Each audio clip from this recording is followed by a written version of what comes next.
presentando siempre en este tipo de encuentros, a Horas Digitales, ¿no? A la Fundación La Caixa, que todo el mundo creo que ya sabe por las veces que nos hemos encontrado que siempre digo lo mismo para empezar las intervenciones, ¿no? Que es un orgullo que sea la primera fundación privada de España, la segunda de Europa y la tercera del mundo, ¿no? Una fundación española que hace tanto por la sociedad y por luchar contra las desigualdades sociales, ¿no? Luego, en lo referente a la Noria, pues por supuesto, encantados de unirnos a la Diputación desde el inicio de este proyecto para apoyar en la búsqueda de nuevas soluciones a las problemáticas sociales más acuciantes que hay en la provincia de Málaga, generando empleos, generando riqueza y reteniendo el talento en la provincia, ¿no? Y ya, si no me corrige Resu, son 6 años de colaboración. Siete. Bueno, este es el 7º, todavía no está, hemos comunicado la resolución, pero no se han ejecutado, ¿no? Y nada, pero muchos proyectos además reincidentes en las buenas prácticas, ¿no? Como el de Cicerones Rurales, y hacer la reflexión, no me voy a extender mucho, pero sí quería hacer la reflexión que en situaciones tan complicadas como las que tenemos ahora mismo, ¿no? Esta crisis sociosanitaria que está afectando tanto a nivel global, ¿no? Se generan oportunidades que con proyectos que se desarrollan en el marco de la Noria, pues pueden llevar a que se retenga, como decía, el talento en la provincia, que se generen oportunidades de empleo y de enriquecimiento en los municipios del interior, y es el ejemplo claro del turismo nacional, del turismo flow y del turismo rural, ¿no? Porque desafortunadamente, pues durante un tiempo la movilidad va a estar muy reducida a nivel internacional, y no me cabe duda de que para proyectos como este va a ser una gran oportunidad. Así que nada, seguro que esta tarde va a ser muy interesante escuchar todo aquello sobre lo que vamos a reflexionar, ¿no? En lo que ha condicionado este tipo de turismo, ¿no? La situación post-COVID, y eso, y a animaros a aprovechar al máximo las oportunidades que se van a generar en el sector en este momento. Muchas gracias, Juan Carlos. Resu. Bueno, voy a ser muy breve. Muchísimas gracias, como siempre, a Juan Carlos, a Toñi, a Oliva, que está ahí, que es la compañera de la Noria, que muchos de vosotros conoceréis. Solamente comentaros que la Noria, como Centro de Innovación Social, tiene un propósito muy claro, que es el desarrollar proyectos que incidan en el territorio, que incidan en la provincia de Málaga, que incidan sobre todo en los municipios menores, y ese es nuestro empeño. El ejemplo de Cicerón es un ejemplo que ha llegado lejos, que a partir de una idea, pues Cicerone, Toñi y su equipo, pues con Marina, que también nos acompaña, ha podido, muy bien, han podido llegar a la provincia y llevar iniciativas y a emprendedores jóvenes y no tan jóvenes, pero sobre todo los jóvenes, que es importante profundizar en ello, a momentos importantes de valoración y de desarrollar sus proyectos. Entonces, ejemplos de ello, pues son muchos los que tenemos que copiar y vamos a seguir trabajando desde luego en esa línea. Yo solamente comentaros que la Noria, pues en estos momentos sabéis que no está abierta al público, pero que estamos muy cerquita, estamos en el centro de la ciudad, que tiene ámbito lógicamente provincial.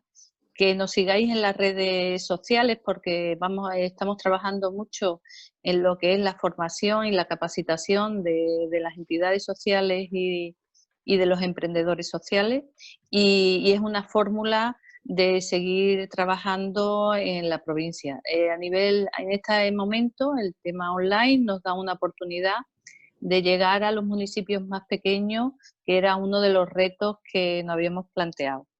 Por tanto, a pesar de lo dramático y grave de la situación que estamos viviendo, un rayito de luz en el sentido de intentar aprovechar esta oportunidad que nos da el llegar desde la vía digital.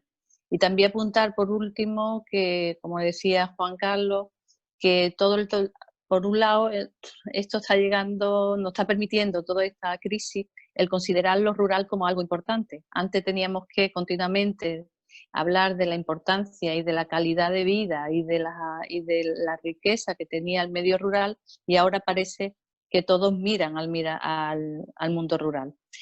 Eso tendremos que valorarlo porque a veces son espejismos, que no es real, que es un amor romántico, pero no es un amor real. Y como decía Tony, el campo hay que quererlo, porque si no son momentos de llegar e irse. Y los territorios necesitan que la permanencia en el territorio, ¿no? Que la gente viva allí, lo conozca, pero se enamore de verdad, ¿no?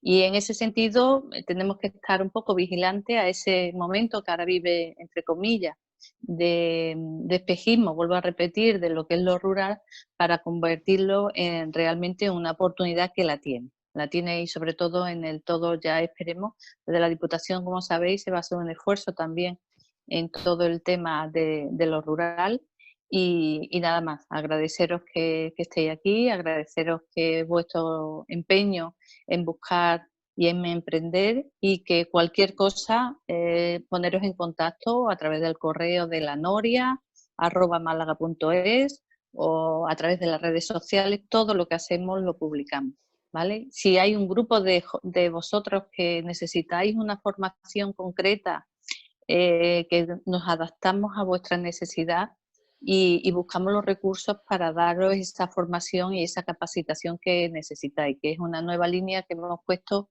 en marcha desde la Escuela de Impacto Social. También vamos a poner en marcha el banco de experiencias inspiradoras que nos van a permitir conocer buenas prácticas que se están desarrollando en el territorio. Pero todo eso, insisto, se verá a través de las redes.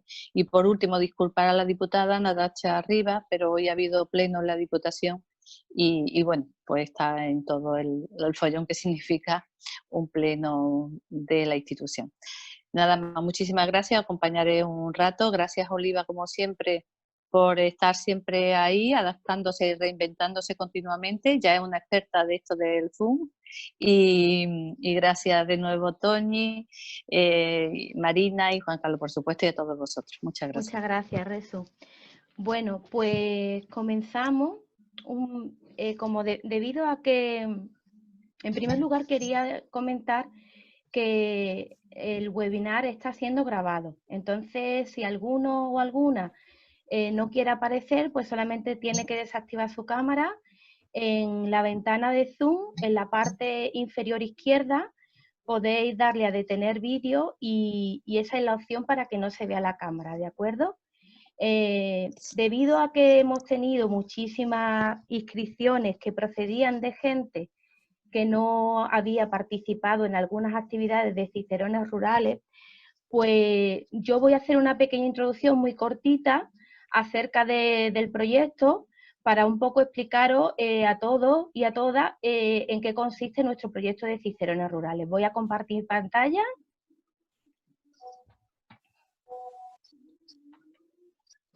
Yo creo que se ve, ¿no? Sí, ¿no? Perfecto. Vale, estupendo. Pues os cuento un poco.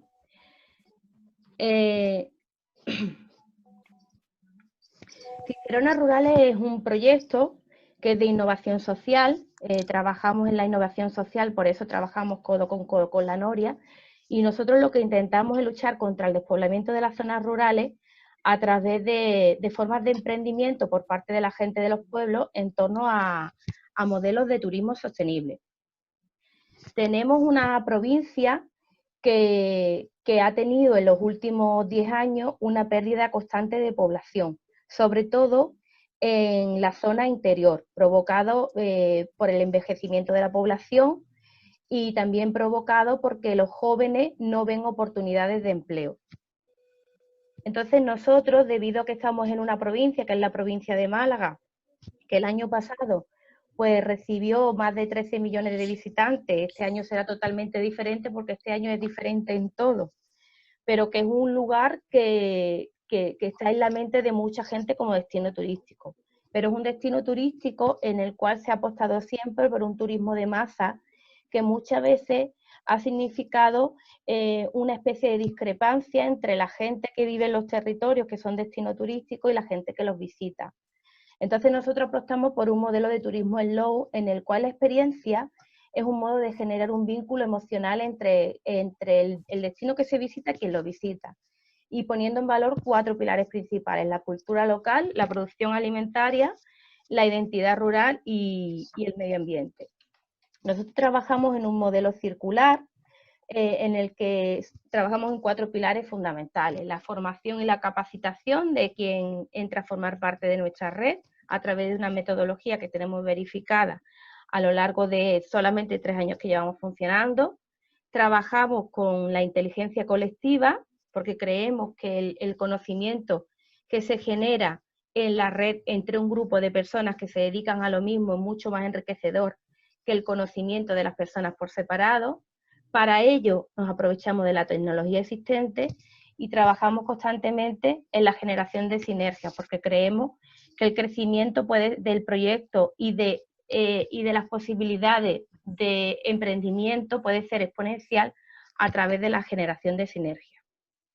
Nosotros nacimos en 2017 gracias a la Noria y gracias al Club Gastronómico Kilómetro Cero, con un curso de turismo gastronómico. Entonces era un curso en el cual éramos gente de diferentes lugares de la provincia de Málaga.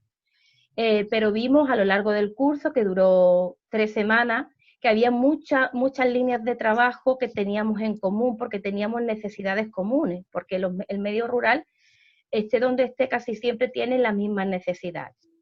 Entonces, esa detección de necesidades con el apoyo constante de la Noria y de la Caixa hizo que en 2018 pudiéramos constituir la red de guías de turismo experiencial. Y ya con esta red de guías, pues nosotros empezamos a trabajar en proyectos conjuntos. Uno de estos proyectos fue el Manual de Agroturismo en Málaga, un manual paso a paso para la confección de experiencias de turismo en el sector agroalimentario, que se puede descargar libremente de nuestra página web. Y este proyecto también fue apoyado por la Diputación de Málaga y es un poco una caja de herramientas con todas las actividades que hay que realizar para hacer de un recurso una experiencia turística. En 2019 pusimos en marcha nuestro portal de venta online, ofreciéndole a nuestros cicerones una plataforma de venta online. Un momentito, que no quiere pasar esto para adelante.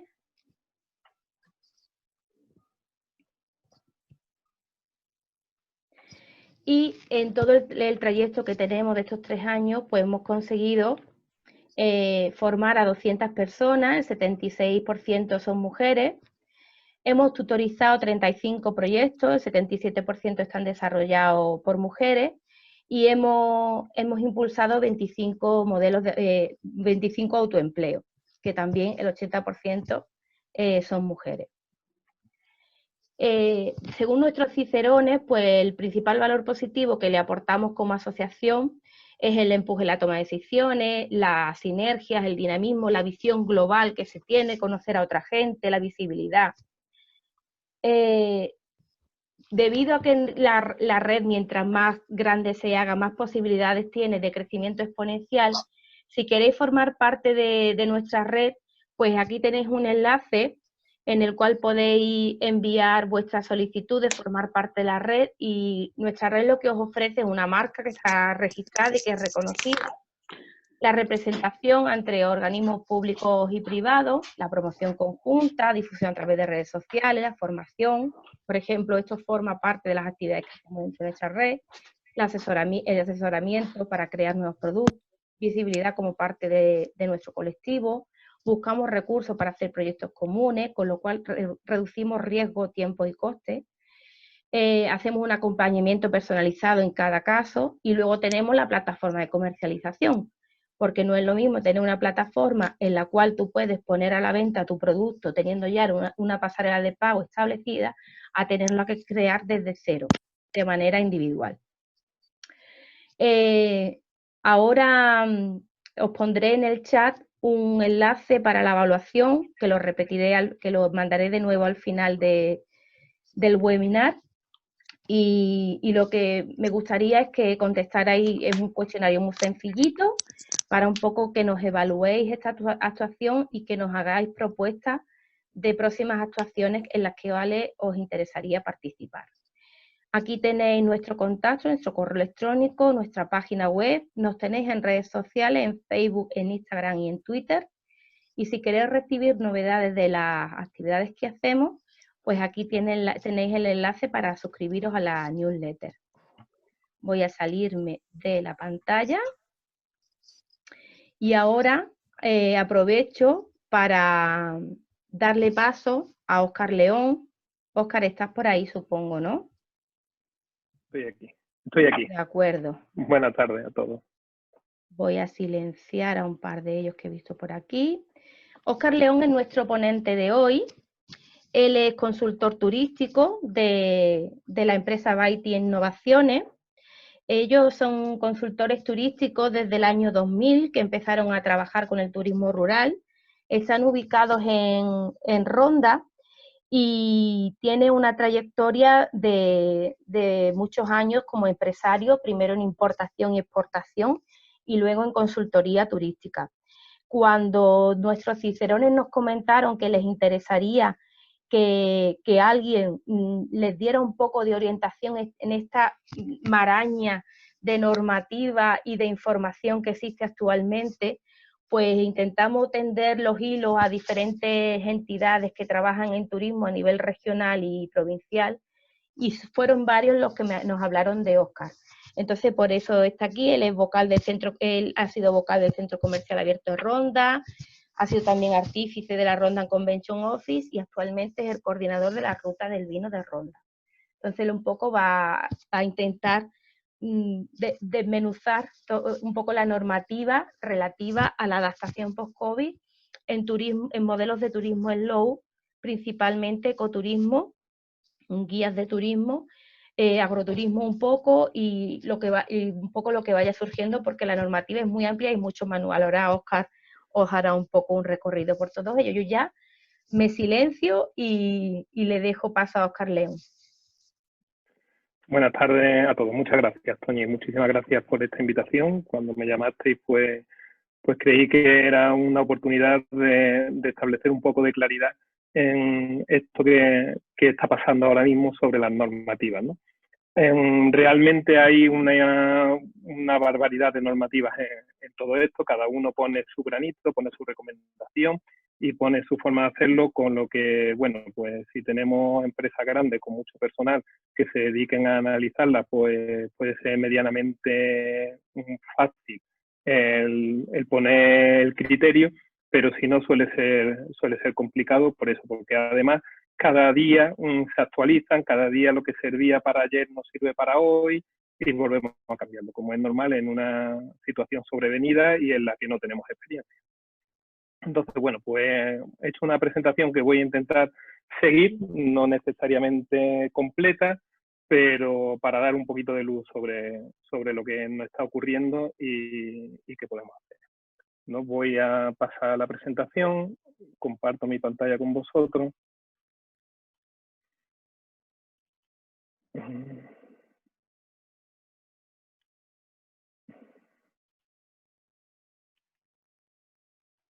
Vale, entiendo que la estáis viendo ahí.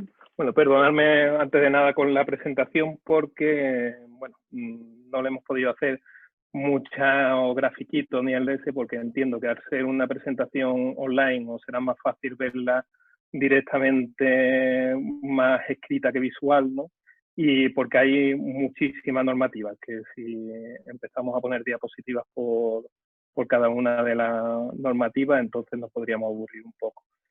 Sé que no va a ser muy agradable de ver, pero entiendo que sí va a ser muy instructiva y esclarecedora. Bien, pues lo que vamos a intentar hacer es, pues aquí tenéis un poquito de la presentación que vamos a intentar hacer. Presentamos, tenemos los objetivos, vamos a ver las fases de desescalada y dentro de esa fase de desescalada cuáles son las medidas que se están poniendo en vigor ahora mismo y cuáles serían las que vamos a intentar intuir que van a ocurrir. Pero todo esto ya os digo que parte de que estamos entrando en una nueva realidad, como se gusta llamar ahora una nueva normalidad. Yo lo de normalidad lo veo entre comillas, ¿no? La verdad es que va a ser una nueva realidad a la que tendremos que adaptarnos y mejor sentar las bases para ir adaptándonos medianamente rápido, ¿no? Bueno, pues os presento un poquitín mi empresa. Nosotros, bueno, somos consultores, empezamos turístico, empezamos siendo una agencia de viajes receptiva, que seguimos siéndolo, ¿vale? Y nuestra misión es esa que veis ahí, que es poner en valor y hacer accesible de una forma fácil y rápida las oportunidades turísticas que ofrece una empresa. Y entendemos la oportunidad turística como la capacidad que tenemos de identificar y poner en valor y comunicar y hacer visible las ofertas turísticas que tiene una empresa o un destino accesible, ¿no? Bueno, el objetivo, como bien ha explicado Toñi, de este webinar es dar una forma clara de las medidas que debemos implementar en nuestras empresas con el fin de acomodarnos a una nueva realidad en el ámbito de la salud y higiene. Deciros que cualquier pregunta que tengáis, aprovecho el inciso, pues podéis ponerla en el chat e intentaremos contestarla al final de la exposición, porque puede ser que me deje algún tema interesante fuera, ¿vale? Intentaré completarlos todos, pero no sé si llegaremos. Bueno, primero vamos a hacer una referencia a las fases de la desescalada que hemos estado sufriendo, y después del confinamiento pasamos a una fase 0, ¿no? Que nos hacía pues la apertura de los locales y los establecimientos comerciales con cita previa, la apertura de restaurantes y cafeterías para comida para llevar sin consumo en el local y actividades deportivas sin contacto. ¿Vale? Esa fue nuestra fase 0. Aquí en la provincia, como ya sabemos, pues a partir del lunes entramos en esta fase 1, ¿no? Que permite ya abrir locales más grandes, comerciales, siempre con un aforo limitado a un 30%, no superiores a 400 metros, y si tenemos más de 400 metros, pues tenemos que restringir la zona a esos 400 metros. La apertura de las terrazas al 50%, que es lo que aparece por todas partes ahora mismo, que está en los medios de comunicación.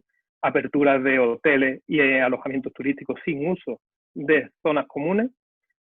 La apertura de actividades en el sector agroalimentario y pescadero, los actos y espectáculos con menos de 30 personas, actos al aire libre con menos de 200, los museos solo para visitas individuales o con colectivos que convivan, y el turismo activo y naturaleza con grupos de máximo 10 personas.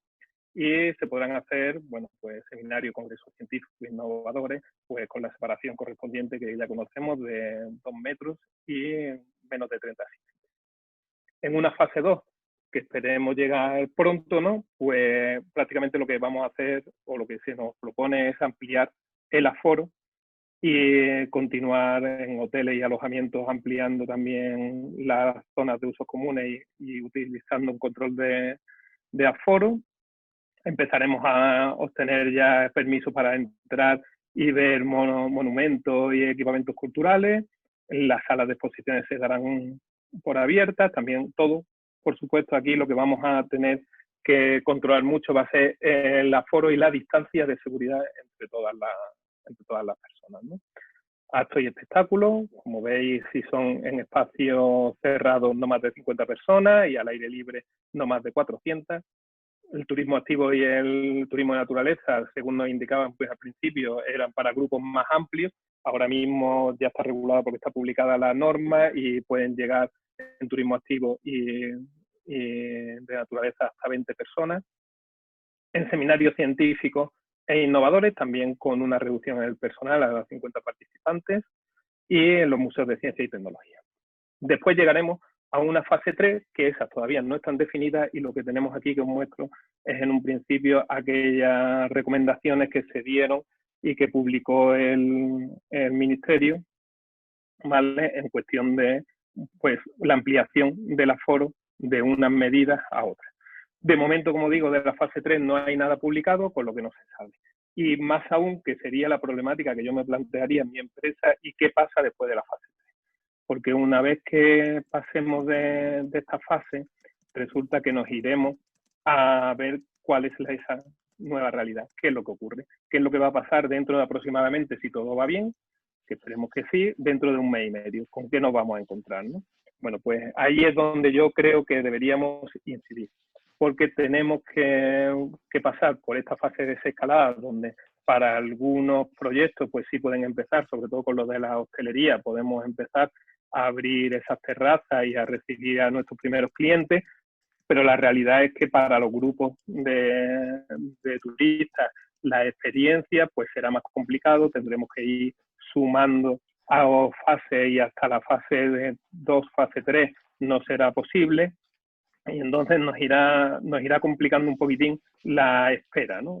Con lo que, bueno, tendremos que poner las medidas correspondientes. Yo hago mucho hincapié en las medidas que se deben de poner con el fin de empezar en esa nueva realidad a partir de esa fase 3 o incluso esa fase 3, porque la realidad es que no sabemos cuánto va a durar. Ya digo que esto realmente es una fase, una nueva realidad, y que habrá un cambio productivo, aunque parezca que ahora mismo no. Ahora mismo estamos metidos en esa capacidad de poder solventar la crisis sanitaria y poder estar todos saludables, pero realmente tendremos que pasar a una fase de nueva realidad, donde tendremos que empezar y aprender a actuar de otra forma, ¿vale? Y con otros sistemas productivos seguramente. Bueno, aquí os pongo las medidas generales obligatorias. Estas medidas y todo lo que vamos a ver, pues me he referido a ellas, bueno, a través de las recomendaciones de la OMT, a través de las recomendaciones que han salido publicadas por distintas instituciones y servicios, institutos de higiene, por lo que ha publicado también el Ministerio a través de las órdenes correspondientes del BOE, y las que ha publicado el ICTE, ¿no? El Instituto para la Calidad Turística de España, que ha sido a la que le encargó el Ministerio la capacidad de desarrollar estas guías, ¿no? Entiendo que ya todos conocéis más o menos las normas y más o menos las publicaciones. Yo he querido hacer aquí, pues bueno, lo que realmente es obligatorio que nos van a exigir, tanto para el momento de desescalada, como aquello que seguramente se impondrá a partir de la fase 3, porque dudo mucho que en un mes y medio podamos reunirnos 3.000 personas en un mismo sitio, ¿no? Entonces tendremos que ir poco a poco haciendo esas escaladas, pero hay muchas medidas que han venido a quedarse. Entonces intentamos, pues, dar un poquito de luz sobre eso. Las medidas de higiene y prevención las tenemos que evaluar en 3 bloques básicamente. Las medidas que vamos a tener para nuestro personal o para nosotros mismos cuando seamos autónomos, aquellas medidas para prevenir el riesgo de contagio en las personas con las que nosotros trabajamos y con las que nosotros tenemos las visitas y con nuestros clientes, y aquellas medidas que necesitamos para nuestras instalaciones o nuestros servicios, ¿vale? Como tenéis ahí puesto, básicamente yo hago aquí un resumen rápido. Esto va a hacer que tengamos geles, hidroalcoholes o acceso a agua y jabón para la desinfección, sobre todo de las manos, porque como sabemos, el virus correspondiente, el COVID-19, pues según estudios, la forma más fácil de contagio es por el contacto de las manos con las mucosas, normalmente con la boca o con la nariz, incluso con los ojos, ¿no? Tendremos que mantener una separación de 2 metros y utilizar equipos de protección individual. Bueno, pues ya hemos visto en la recomendación o la obligación ya directamente del uso de las mascarillas, que empezará a partir de mañana y que nos va a hacer que el contagio, pues, se reduzca. Para nuestros trabajadores también, si tenemos implementado, como ya sabréis, ¿no?, tenemos que tener un plan de protección de riesgos laborales. Dentro de él deben estar, y las empresas que tengáis trabajadores o que tengáis una empresa de protección de riesgos laborales aparte, o habrá informado o informará en estos días de qué medidas son las que tenéis que tomar para vuestros trabajadores, pero no está de más ir poniendo algunas aquí, ¿no? Tenemos que procurar que si tenemos un fichaje por huella dactilar, sustituirlo por el control horario que garantice las medidas higiénicas, y si no fuese posible, pues ese fichaje lo tendríamos que desinfectar tanto antes como después del uso. Tenemos que reorganizar nuestra empresa para que la disposición de los puestos de trabajo y organización por turno, para que no tengamos ese contacto más cercano a esa distancia recomendada de 2 metros entre trabajadores, y los puestos de trabajo los tenemos que dejar en esa visión. Tenemos que realizar los ajustes necesarios para evitar el riesgo cuando estemos delante de otras personas, tanto sean nuestros clientes como sean nuestros proveedores, ¿vale? Como si vamos por la calle, ¿no? Tenemos que establecer esos criterios, ¿no? Esos ajustes para intentar no contagiarnos ni contagiar a los demás. Dentro de las actividades, cuando aquí me refiero a actividades, hablamos en concepto general de cualquier actividad. Estos son, como veis ahí, medidas obligatorias generales para cualquier actividad, ¿vale? Entonces hay que hacer una especial atención a las zonas comunes y a la superficie de contacto, como pueden ser los pomos de las puertas, las barandillas, las perchas en los establecimientos hoteleros, las mesas, las sillas, los teléfonos, los pasamanos. A todo eso hay que darle una especial atención. Cuando hablamos de especial atención, quiere decir de limpieza y de higiene. Después tenemos que desinfectar. Este es el problema, porque normalmente la lejía está desaconsejada el uso de ella para la limpieza general, ¿vale? Una cosa es que limpiemos en nuestra casa y utilicemos la lejía y limpiamos poco tiempo, y otra cosa es que nos dediquemos al sistema de limpieza y utilicemos lejía durante 8 horas al día en nuestra jornada laboral. ¿Qué es lo que pasa? Que, bueno, no... ¿Me escucháis? Bueno, decía que es necesario, ¿no?, esa lejía vaya diluida en la proporción que nos recomiendan, que es 1:50, y que sea de reciente preparación.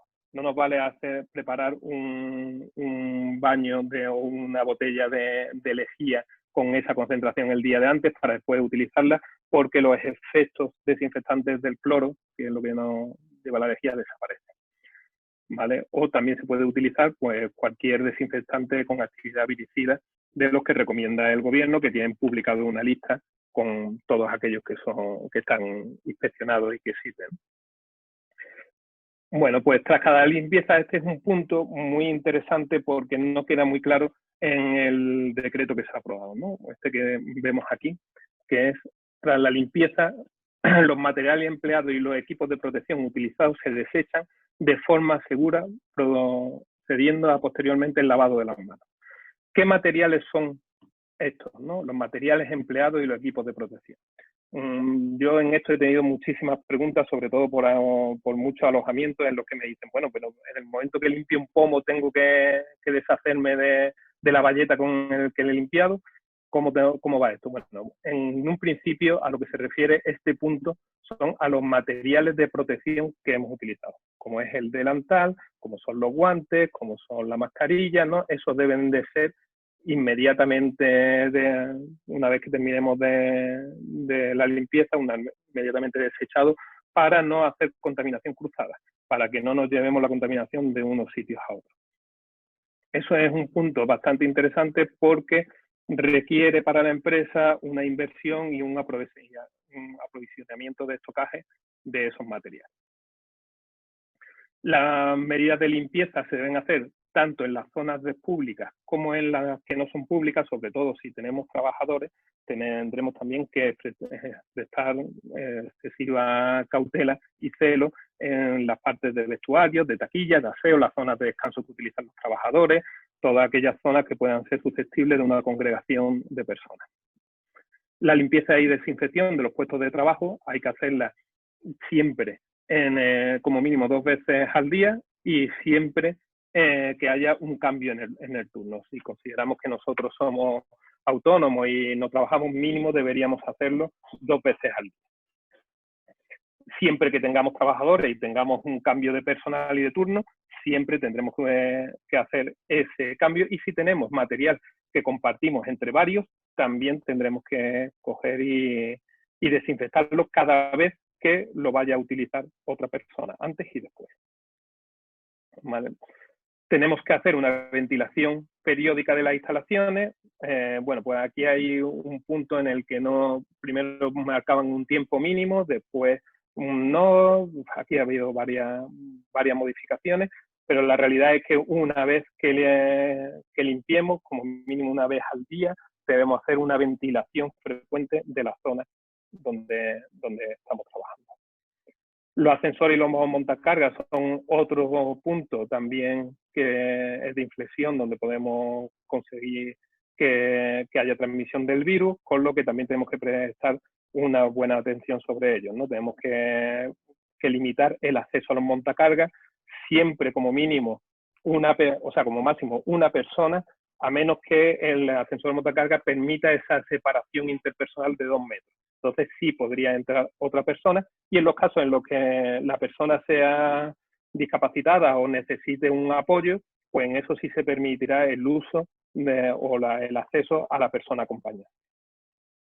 Tenemos que intentar fomentar el pago con tarjeta o medios que no supongan el contacto físico, evitando el dinero. Ya, bueno, lo decía mi madre y mi abuelo, decía, es que el dinero lleva muchos microbios, ¿no? Pues prácticamente se trata de eso, de intentar tener el menos contacto con el papel, o sea, el menos contacto con el efectivo, porque eso al final pasa de mano en mano y acaba llevando un contagio, ¿no? Con lo que deberemos intentar que el pago sea por tarjeta, con métodos contactless, en fin, a través de las plataformas de internet que hay de pago, las plataformas que hay móviles, bueno, ya como se prefiera, ¿no? Si tenemos que utilizar un datáfono, pues como veis hay que desinfectarlo y se limpiará antes y después de cada uso.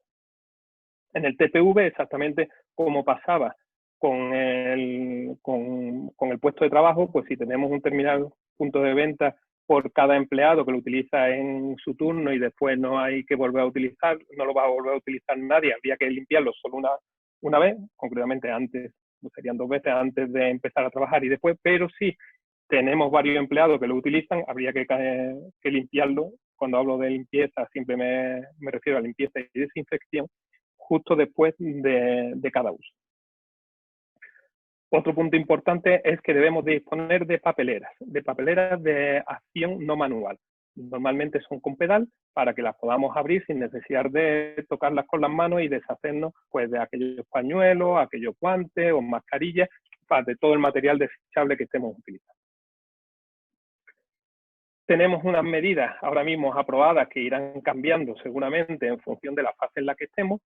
En un principio estamos en la fase 1 y nos referimos a ellas aquí, pues en el caso de los uniformes y la ropa del trabajo, no es obligatorio que se utilice uniforme o ropa de trabajo, pero sí esa ropa que vayamos a utilizar mientras que trabajamos tiene que ser limpiada y lavada y desinfectada diariamente, ¿vale?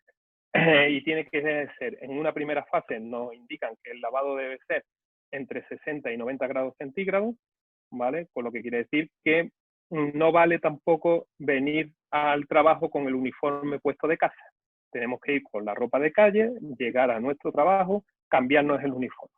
Y ese uniforme o esa ropa de trabajo nos la pondremos y cuando finalicemos nuestro turno nos cambiaremos y la depositaremos en una bolsa cerrada donde no haya contagio entre la ropa que llevábamos y la ropa que nos pongamos nueva y la ropa que volvamos a utilizar, para que no haya esa contaminación cruzada que hablábamos, que de un lado nos pasemos a otro. Con lo que debemos cambiarnos en un lado, desnudarnos en una parte y volver a vestirnos en otra parte distinta con el fin de que eso quede lo más lejano posible y no haya esa contaminación. Los aseos, pues en una primera fase nos dicen que hay aquellos aseos que sean de uso público, y cuando hablo de uso público también puede ser el de uso de nuestros propios trabajadores, ¿vale? Debe de limpiarse y desinfectarse como mínimo 6 veces al día.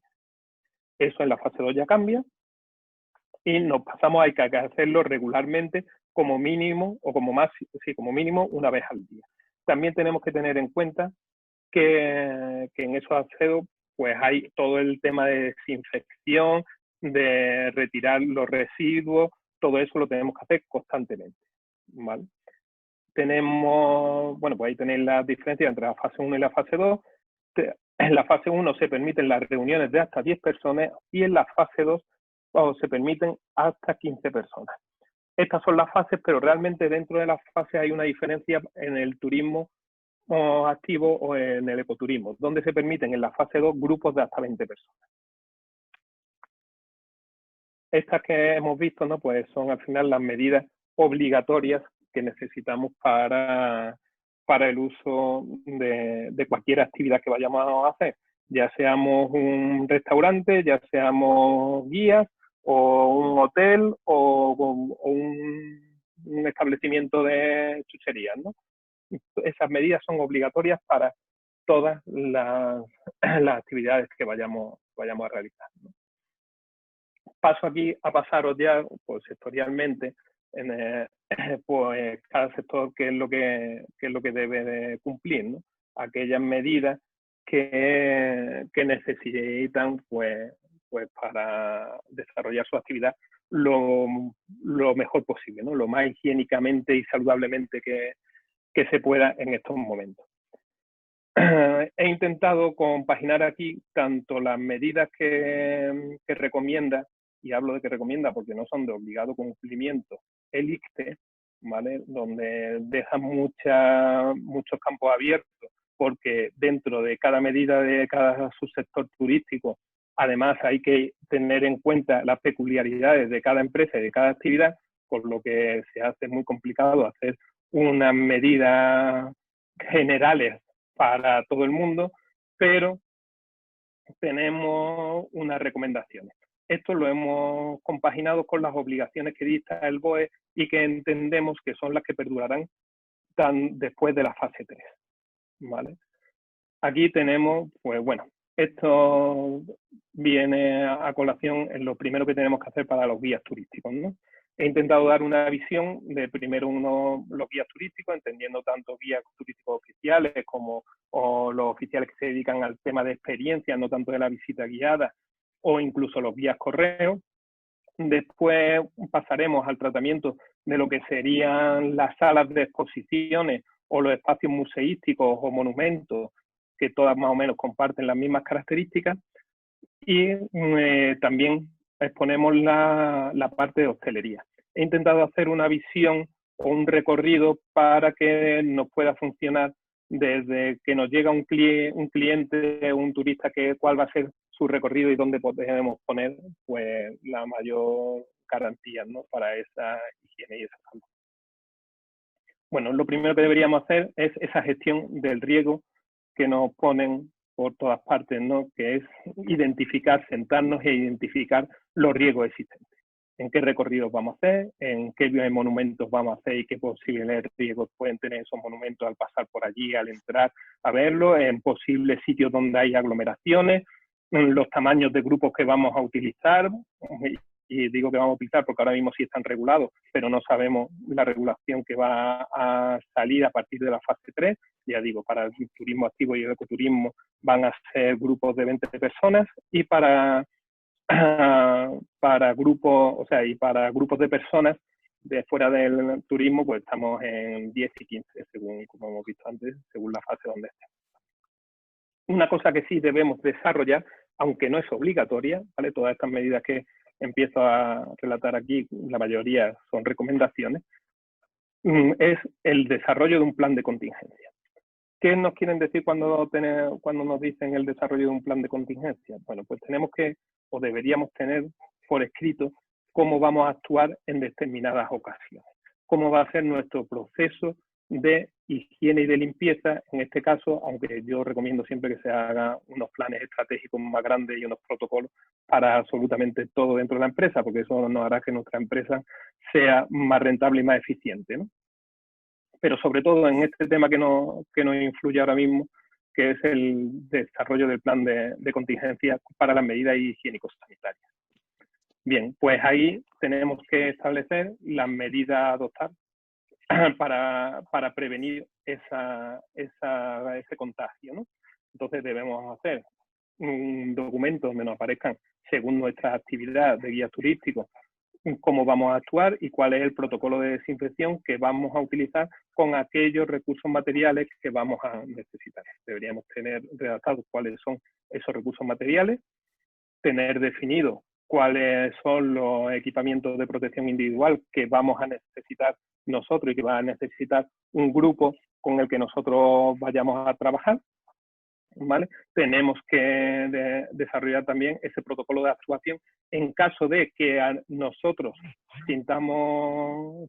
nos sintamos mal, tengamos esa sintomatología que se ha descrito muchas veces, que nos provoca este virus, o que alguno de nuestros clientes tenga esa sintomatología. Entonces, ese protocolo de actuación deberíamos tenerlo referido para que cuando nos ocurra algo no nos pille sin saber qué hacer, ¿no? Y eso nos procura que le demos seguridad a nuestros clientes. Entonces, dentro de ese plan de contingencia, como digo, hay que hacer una especial atención a esos recursos materiales que vamos a tener y cómo los vamos a desinfectar y cómo los vamos a utilizar. Y si vamos a exigir o no a nuestros clientes el uso de qué materiales o no, o si se los vamos a facilitar nosotros. Bien, entonces, una vez que hemos hecho este desarrollo, este plan y tenemos más o menos las cosas medianamente claras, ya os digo, si necesitáis después cualquier aclaración sobre cómo desarrollar el plan o cualquiera que sea, pues me lo preguntáis y vamos formándolo, ¿no? Pues tendríamos que pasar a, bueno, ¿cómo vamos a preparar nuestra experiencia? Yo soy guía y quiero hacer una experiencia de una visita al campo, de una visita a un monumento o no sé. Entonces decimos, bueno, ¿qué es lo que vamos a necesitar? Bueno, pues lo primero que tenemos que hacer y como guía tenemos que estar al tanto de los protocolos y de las pautas y las medidas que van a tener no solo nosotros, sino todo el destino donde nosotros nos vayamos a mover. Con lo que requiere un punto muy importante de informarnos y de formarnos nosotros mismos para saber qué prevención vamos a tener que seguir para los riesgos higiénicos sanitarios en el desarrollo de nuestra actividad. Eso quiere decir que si vamos a visitar una granja o si vamos a visitar un monumento o si vamos a hacer una visita por la calle, deberemos saber cómo y qué medidas tienen puestas tanto esa granja como ese monumento, como directamente si el ayuntamiento ha tomado algunas medidas de precaución para evitar la aglomeración de personas dentro de ese destino. Bien, una vez que tengamos esa información, por eso tengo puesto ahí informarse y formarse, ¿no? Porque también tenemos que estar formados en esos tipos de protocolos, deberemos hacer una planificación y un diseño desde nuestro itinerario. Ese es nuestro recorrido, realmente. Tenemos que diseñar y planificar exactamente a qué hora vamos a pasar por cada sitio, con el fin de no encontrarnos con muchas aglomeraciones, en qué sitio vamos a pararnos para hacer las explicaciones. Cuando nos paremos deberemos llevar esa distancia de seguridad que nos piden siempre, como veíamos antes, que es de 2 metros, esa distancia interpersonal, donde hacemos las explicaciones, qué medios o qué recursos vamos a utilizar. Algo muy utilizado normalmente en las experiencias o en las visitas de guías turísticos de ciudades turísticas, ¿no? Para hacer las visitas son los cascos, ¿no? Las audioguías. Eso se recomienda que no sean usados por varias personas, sino que se utilicen dispositivos de un solo uso. En el caso que no se puedan garantizar dispositivos de un solo uso, deberemos desinfectarlos por cada vez que se utilice y tendremos que prestar suficiente atención para que no sean compartidos nunca. Tenemos que llevar siempre y disponer de esos recursos materiales de protección, como serán las mascarillas y serán los desinfectantes. En un principio nos decían que era obligatorio el uso de guantes, después nos dijeron que no, ahora mismo hay recomendaciones de que es mejor lavarse las manos periódicamente con mucha asiduidad a llevar guantes, porque los guantes nos dan una cierta sensación de seguridad que pasado el tiempo, como lo estamos tocando todo, pues ya no son efectivos. No nos ha llegado a las manos, pero sí hemos cogido nuestro móvil con ese guante y no hemos llevado el móvil a la cara para hablar por teléfono y entonces ya hemos estropeado la función, ¿no?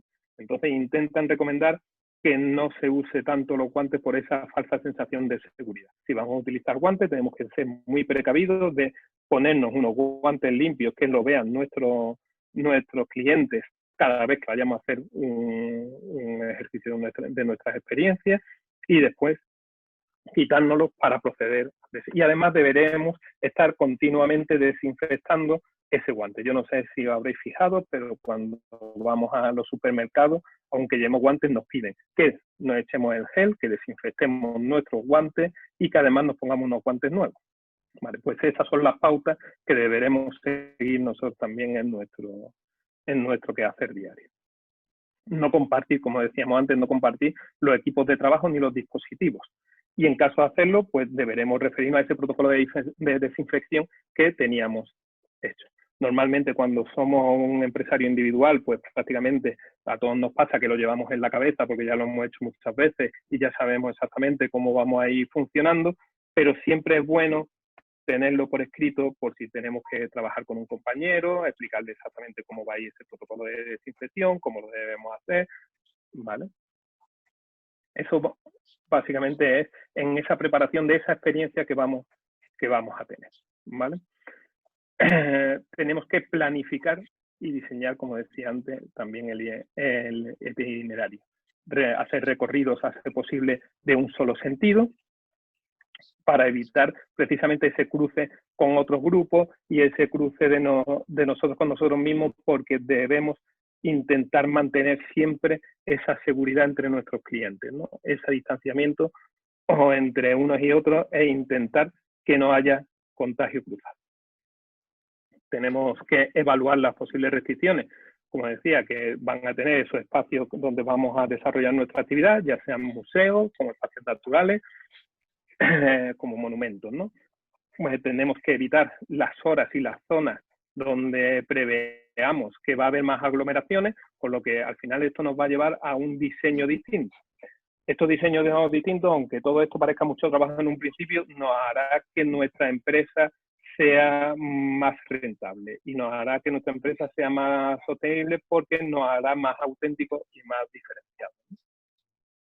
Los recorridos a pie hay que ver exactamente dónde nos vamos a parar, como decía, si los espacios son abiertos o si son cerrados, a ser posible mientras más amplios mejor y guardando siempre esa distancia de seguridad.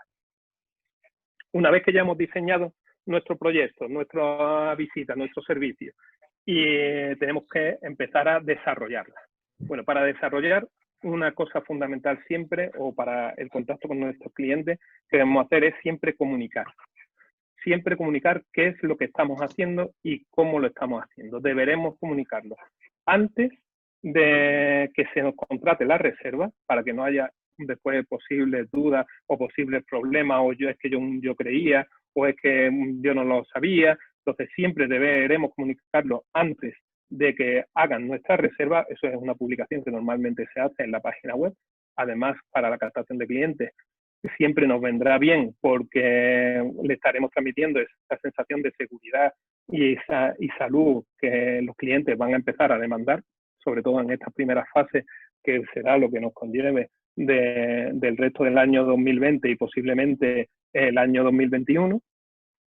Entonces tendremos que explicar muy bien esas medidas que están implantadas por todo el recorrido y de nuestra propia empresa, de cómo debemos de comportarnos.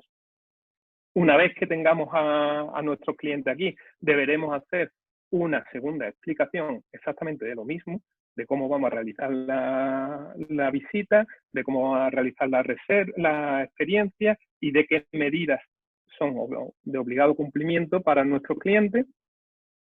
Durante el recorrido deberemos ir recordando que no toquemos superficies, que no nos peguemos los unos a los otros, que intentemos mantener ese distanciamiento, ¿vale? Esa utilización de los equipos personales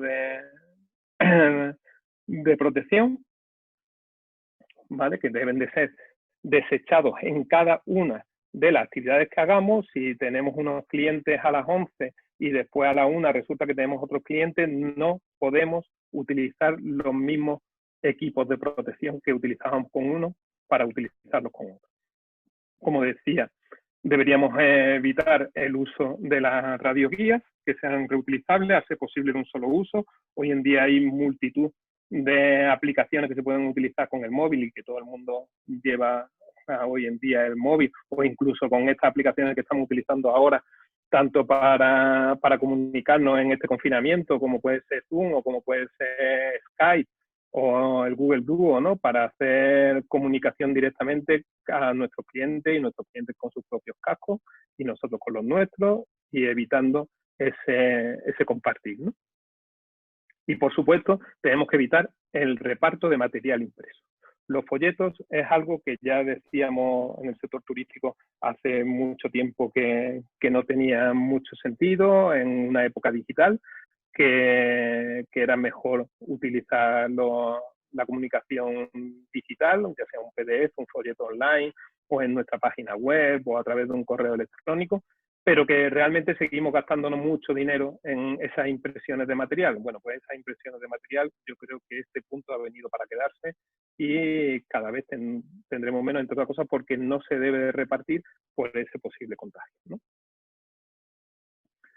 Bien, ese, como he dicho, pues sería el punto de partida de un guía, ¿vale? Dentro de esa tipología tenemos muchas clases de guías, no solo los que nos hacen la visita turística, sino aquellos que van a visitar y a conocer pues una almazara o un viñedo o una bodega o directamente hacer un taller de cerámica. Todos esos tenemos que prestar mucha atención porque debemos siempre tener esa distancia de seguridad entre unos y otros y los materiales que vayan a utilizar que sean de un solo uso y que sean solo para una sola persona, que no se pueden compartir. No podemos compartir ningún material. La sala de exposiciones, monumentos, museos y demás sitios, ¿no? Como podíamos decir antes, pues una misma almazara o una misma bodega, que va a necesitar ese espacio, ¿no? Bueno, pues como todo, al principio empezamos con una gestión de riego. Esa gestión de riego debe de transformarse en un plan de contingencia y en un plan de posible sintomatología o posibles contagios que nos aparezcan para reducir a lo máximo esos contagios tanto entre nuestros visitantes como entre nuestro personal de trabajo o nuestros proveedores. Volvemos a recordarnos las medidas que tenemos que tener tanto para recursos humanos como materiales. Lo que habíamos visto en un principio, que eran esos protocolos generales, pues eso es de obligado cumplimiento en todas las actividades, como decía, ¿vale? Necesitamos hacer un análisis particular de nuestro establecimiento, ya sea una sala, ya sea un museo, un monumento, pues necesitaremos analizarlo para ver qué recorridos son los que normalmente se hacen, dónde se agrupan esos visitantes. Deberemos tener muy en cuenta, pues ahora mismo en estas fases que estamos en de desescalada, cuál es el número máximo de personas que se pueden juntar. Tenemos que tener también en cuenta que esto es algo que pasará en 1 mes y medio y tendremos que referirnos a, después de este mes y medio o 2 meses, cuáles van a ser las medidas que van a quedar. Es decir, no podremos juntar 30 personas, 20 personas, que es lo que ahora mismo tenemos en la fase 2 y 30 es lo que teníamos a partir de la fase 3. Podemos juntarnos más personas. Entonces, siempre tenemos que hacer una previsión y un plan de contingencia a largo plazo porque de poco nos va a servir un plan de contingencia que tenga un periodo de vida de 1 mes y medio o 2. Con lo que tendremos que analizar y diagnosticar todas esas condiciones. Tenemos que determinar cuál va a ser otra vez los equipos de protección individual que vamos a necesitar tanto para nuestros clientes como para nuestros propios trabajadores, como para nosotros mismos, y el protocolo de actuación en caso de que observemos alguna sintomatología tanto en un cliente como en un trabajador. ¿Vale? Hay muchas medidas que son recomendadas en estos casos, o como es el termómetro para ver si esa persona tiene síntomas o no tiene síntomas, febriles en este caso, pero que son recomendadas, no son obligatorias. En un principio y ante las medidas que se están poniendo, será complicado que una persona con sintomatología, conociéndolas, acuda a cualquier recinto. De todas formas, si nosotros lo detectamos, tendremos que saber cómo actuar. Tenemos que prestar especial atención en cómo vamos a hacer la preparación de esas salas, tanto sean un espacio museístico, como decía, como salas de exposiciones, como una misma bodega. Siempre tenemos que tener en esa zona de recepción, nos obligan, esto sí es una medida obligatoria, ¿vale? a que haya una diferenciación y una instalación de barreras físicas de protección entre los trabajadores y los visitantes. Tenemos que hacer una limpieza y desinfección de esos espacios expositivos en general. Cuando sean bienes culturales, tenemos que hacerlo según los procedimientos que marca el Instituto de Patrimonio Cultural de España, con el fin de que no se deterioren. El personal que tengamos deberá informar siempre a los visitantes sobre las medidas de higiene y protección, y además hay que darle comunicación. ¿Qué quiere decir con que le demos comunicación? Que debemos tener siempre expuestas esas medidas. Tenemos que tener siempre expuestas y bien claras, con paneles informativos a través del suelo, con marcas de diferenciación de 2 metros entre persona y persona, para que cuando se hagan colas, por ejemplo, en las taquillas, que haya esa separación interpersonal, y siempre tenemos que estar informando y preveyendo y velando por el cumplimiento de esas medidas. Eso quiere decir que, llegado el caso ahora mismo, por ejemplo, que nos permiten en los establecimientos que haya un 30% de nuestro aforo, pues son nuestros trabajadores o somos nosotros mismos los que tendremos que controlar cuántas personas hay en ese espacio y hacer que no haya más de esas personas. Y para eso también tenemos que contarnos nosotros mismos. Es decir, que si en ese 30% lo que pueden haber son 10 personas a la vez y ya estamos nosotros, solo podemos permitir que haya una más. ¿De acuerdo? Esa sería una preparación directamente de nuestras salas, ¿no? Después tenemos que ver cómo se va a disponer esa visita. Esa visita que vamos a llevar, o bien si nosotros somos guías, cómo vamos a actuar cuando lleguemos a esa sala, o bien si yo soy el propietario de la sala o soy el propietario de la bodega que recibo visitas, cómo lo vamos a hacer, ¿no? Bien, pues empezamos con, se evitan en un principio la celebración de eventos para evitar la aglomeración. Esto va a continuar hasta no se sabe cuándo os va a terminar con la fase 3. Bueno, pues aquí nos surgen muchas dudas y seguramente se podrán hacer eventos, pero con un número muy restringido de personas y siempre manteniendo esa distancia de seguridad. Ahora mismo están prohibidos hacer los eventos, a menos que sean congresos o seminarios científicos, pero es algo que irá liberándose conforme pasamos por la fase de la desescalada, y una vez que lleguemos al final, pues tendremos que implementar esas medidas de cuál va a ser nuestro aforo máximo, siempre y cuando respetemos esas medidas de separación entre nuestros clientes. Tenemos que poner las medidas correspondientes para que no haya aglomeraciones en las visitas. Pues si tenemos una sala donde vemos en una almazara cómo extraemos el aceite, pues tendremos que hacer un itinerario, un recorrido para que nuestros clientes puedan verlo, pero sin estar con una separación, como indicamos, de 2 metros, que es la que nos recomienda. Los elementos que tengamos dentro de nuestra sala o los elementos museográficos que sean de uso táctil, lo tenemos que tener desactivados, y si no fuera posible, bueno, ahora mismo la norma indica que tiene desactivado, pero si en el futuro queremos seguir utilizándolo, tendremos que darle una vuelta para aquellos que no necesiten realmente ese contacto, sino que puedan ir por voz, por ejemplo. O si no fuese posible hacer eso, tendremos que tener a una persona que desinfecte permanentemente en cada uso de ese dispositivo. A tenor de eso, pues también tenemos que quitar las audioguías y los folletos, como hablábamos antes también en la parte de los guías. No podemos dejar que tengamos unas audioguías de un uso compartido, ni de un uso de un cliente a otro. Que llegado el caso que en un futuro se nos permita utilizarlo, ya digo yo que cada vez irá más la gente con sus propios cascos y tendremos que buscar iniciativas de forma que sustituyamos esa guía por dispositivos personales o dispositivos de un solo uso, ¿no? Si no fuese así, tendremos que desinfectarlo por cada vez que se utilice por una persona. Y bueno, cada vez que se utilice por una persona y antes de que sea utilizado. Los lugares donde no se pueda garantizar esa seguridad del visitante deben de ser cerrados, ¿de acuerdo? Donde si vemos que hay un lugar donde se van a congregar muchísima gente, tenemos que poner sus condiciones especiales e intentar hacer una desinfección permanentemente de esa zona si es necesaria, pero en general deben de ser excluidos de la visita.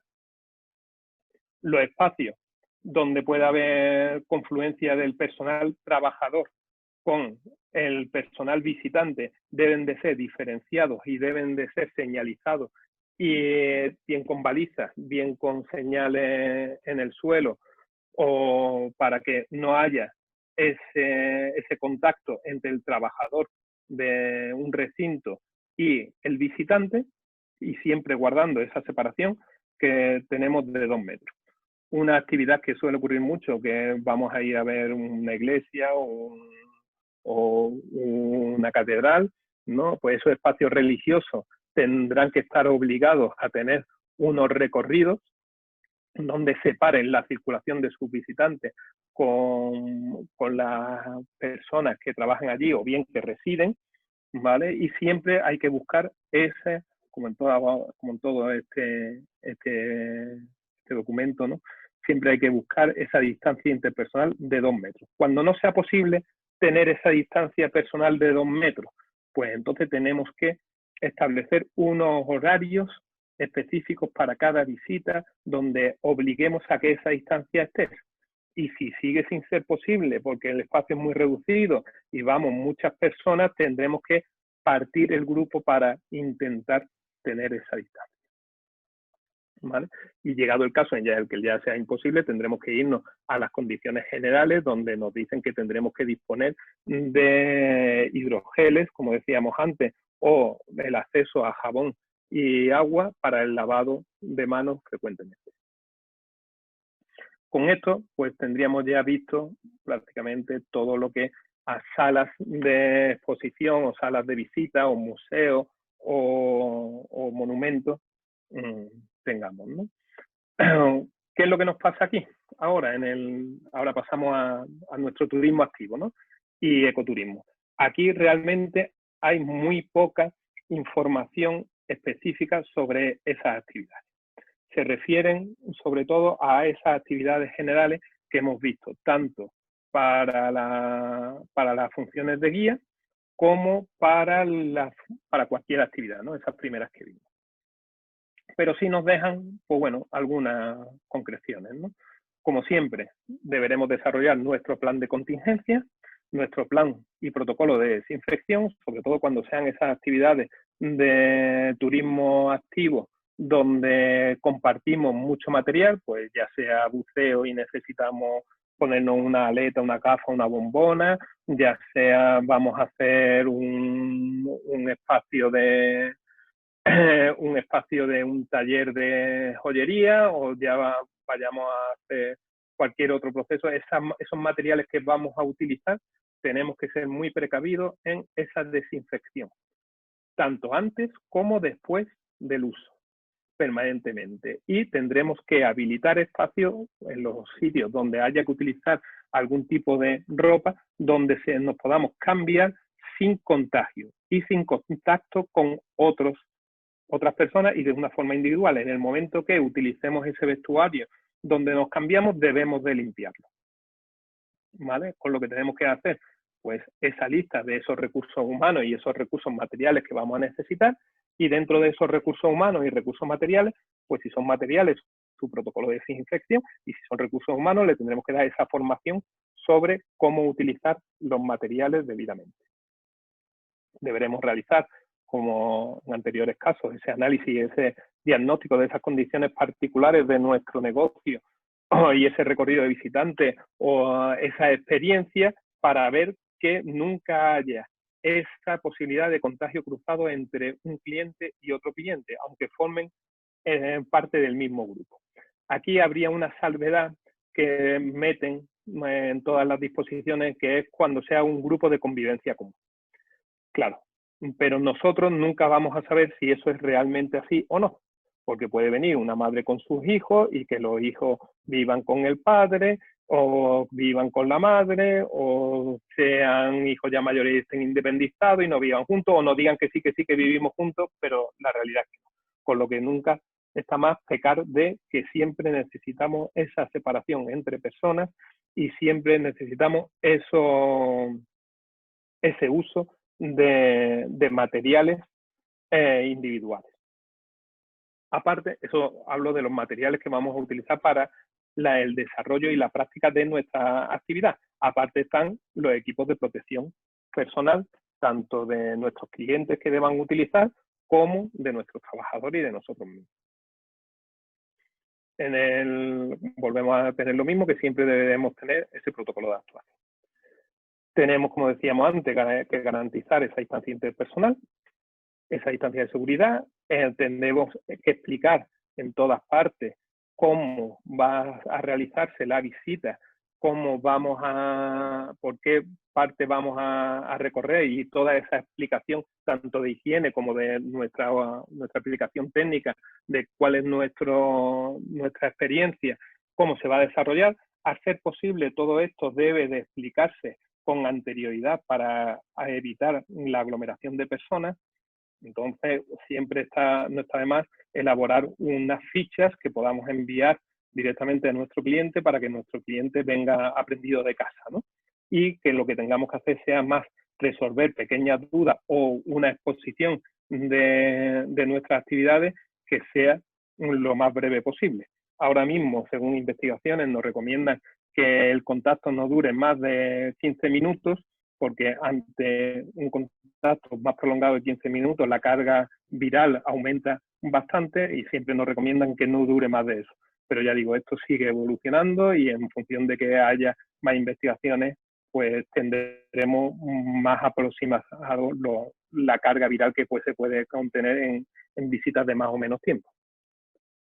Debemos, como ponía ahí, hacer la gestión lo más telemática posible con el fin de evitar el contacto. Quiere decir que vamos a intentar proveer que la gente nos informe directamente de cuáles son sus pretensiones o qué es lo que quieren hacer y que nosotros les resolvamos eso pues por vía telemática, ya bien puede ser a través del teléfono, a través del correo electrónico, a través de nuestra página web, con el fin de que haya el contacto mínimo. Y además existe una recomendación que es la elaboración de pliegos de descargo. ¿Qué es un pliego de descargo? Pues aquel pliego donde nosotros ponemos las normas que informamos de las normas que se deben de seguir para hacer nuestra experiencia, donde el cliente asume que las conoce y asume los riesgos que pueden conllevar. Básicamente lo mismo que nos hacen firmar cuando vamos a someternos a una operación en un hospital y nos dicen usted está informado de los riesgos que tiene esto, ¿no? Pues básicamente eso nos va a permitir que en el caso de que ocurra algo, pues poder decir ante el seguro, ante cualquier entidad, que nosotros hemos informado pertinentemente a nuestro cliente y que nuestro cliente tenía totalmente conocimiento de cuáles eran los riesgos que conllevaba la práctica de esta actividad. Yo entiendo que la mayoría de las personas que se dedican al turismo activo ya hacen estas prácticas, pero no está de más hacerlo en el resto de actividades. En el resto de actividades, enviar ese documento con esas medidas que hay, tanto de protocolo de desinfección como el protocolo específico, con el fin de que después no tengamos ningún problema ni ninguna responsabilidad, porque siempre podemos tener en el grupo a alguien que se salte las normas. Entonces, con el fin de que, mire usted se ha saltado las normas y usted no puede seguir con el grupo y se tiene que apartar, pues siempre nos tendremos que referir a esas condiciones generales y a ese documento y siempre debemos de cerciorarnos que ha sido leído por esa persona. Esa forma de hacerlo leído es prácticamente muchas veces como las condiciones generales de una página web, ¿no? Que te dicen, si no la aceptas no puedes continuar. Bueno, pues la mayoría de las veces no la leemos, pero deberíamos leerla, ¿no? Bien, siempre debemos evitar, como decíamos antes, las aglomeraciones y siempre debemos, pues bueno, explicar exactamente cómo vamos a hacer y qué medidas de seguridad vamos a tener. Bien, llegamos al caso que también nos aparece muchas veces cuando tenemos, bueno, pues dentro de la hostelería, ahora haremos una revisión muy genérica en el tema hostelería, pero sobre todo en el tema que nos incumbe es esas degustaciones que aparecen. Vamos a hacer una cata, o vamos a hacer una cata de aceite, una cata de vinos, o una degustación de queso. ¿Cómo vamos a establecernos eso? Bueno, pues las normas aquí vuelven a explicarnos exactamente lo mismo que antes. Vuelven a decirnos que debemos de tener productos de un solo uso y de utilización individual. Como siempre, debemos evaluar los riesgos que vamos a tener y hacer posible tenerlo por escrito. Es muy repetitivo, aparece en todas las opciones, pero es que es muy importante saber qué es lo que pueda ocurrir en nuestra empresa y cómo vamos a ponernos a disposición de nuestros clientes y qué medidas debemos de tener para nuestros clientes. Ya sabemos que las recomendaciones son en la distancia interpersonal de 2 metros, que haya en los establecimientos pues hidrogeles en la entrada y normalmente en las puertas o en la entrada también a los aseos, cómo se deben de limpiar, que no debemos utilizar productos de varios usos, sino solo de uno, ¿no? Entonces, con eso se organiza pues esa preparación de nuestros servicios. Si ponemos el ejemplo de una cata de vinos, pues deberemos disponer de vajilla de un solo uso. O bien, si no queremos utilizar, porque la mayoría de las veces esa vajilla de un solo uso resulta que es plástico y eso da una visión de un servicio no tan bueno, ¿no? Pues deberemos utilizar medidas de desinfección que sean claramente perceptibles por nuestros clientes. Si vamos a limpiar en un lavavajillas, deberemos decirle a nuestro cliente cómo limpiamos para que ese cliente tenga esa sensación y esa seguridad de que no va a ser contagiado a través de eso. Esto siempre tiene dos patas, debemos hacerlo y comunicarlo. Bien, si tenemos degustaciones, pues exactamente igual. Tenemos que tener en lo posible la delicadeza del consumo individual de cada uno de los productos. Si debemos abrir una botella para compartir esa degustación, tenemos que tener muchísimo cuidado de que no haya ese contagio. Es decir, cuando sirvamos no podemos tener roce de la botella con nada y tenemos que procurar la mayor desinfección y higiene de los elementos que utilizamos. Ahora mismo, ya a partir de la fase 2, y esto creo yo que continuará siendo así una vez que alcancemos las últimas fases de la desescalada, ¿vale? Cuando tengamos productos de libre acceso, de libre servicio, es decir, cuando nos referimos a un buffet o eso que estábamos hablando de que cada uno coge algo, ¿no? Pues deben de ser productos frescos, elaborados con anticipación, no debemos de poder elaborarlos delante del cliente, deben ser asistidos siempre por una persona que tenga unas barreras físicas de protección y deben ser siempre emplatados en monodosis, ¿vale? Siempre emplatados individuales o monodosis y siempre preservados. Es decir, hemos hecho una elaboración, la hemos preparado en nuestro platito para una sola persona y ese platito le hemos puesto un film por encima para que no pueda tener contaminación aérea. Después debemos establecer ese itinerario si tenemos un restaurante y tenemos un local abierto y ya podemos hacer uso, que se puede empezar a hacer uso a partir de la fase 2 con un 40% del espacio interior en la hostelería, pues debemos prestar muchísima atención a ese recorrido que va a hacer la gente por nuestro local, con el fin de que no haya aglomeraciones. Y un punto principal en eso es el acceso al baño. En la medida de lo posible debemos hacer un circuito para ese acceso al baño que sea de un sentido único. Usted llega al baño por aquí y usted se va por aquí, con el fin de que haya el mínimo contagio posible y el mismo cruce. Si no fuese posible, tenemos que establecer un protocolo y tener unas medidas, y seguramente al personal de nuestro establecimiento, que no deje que la gente haga cola delante del baño si una vez que puede salir del baño tienes que mantener menos de esa distancia de seguridad. Los elementos de uso, como son las sillas, las mesas, los taburetes, las banquetas, el mostrador, deben de ser limpiados y desinfectados después de cada uso, ¿vale? Y siempre antes entre un cliente y otro.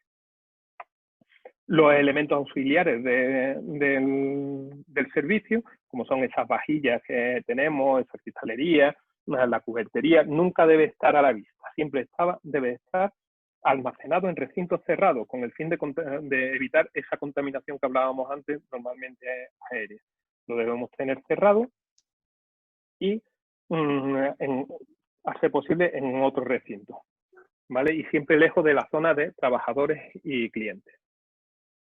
Eliminaremos los productos de autoservicio, como decía, es decir, se han acabado ya los servilleteros, se han acabado los palilleros y la vinagrera y la aceitera de uso o alternado.